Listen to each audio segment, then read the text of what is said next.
పేరే సుందరం కంటి ముందే నందనం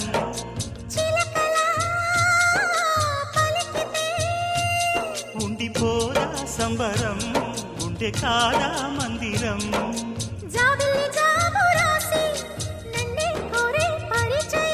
పున్నగ పూలు పూసే వన్నే చిన్నే రసమయం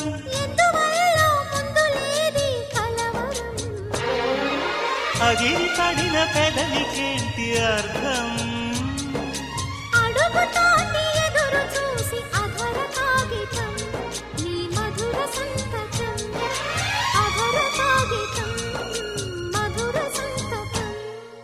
గుప్పెడు గుండెను తడితే దాని చప్పుడు పేరు సంగ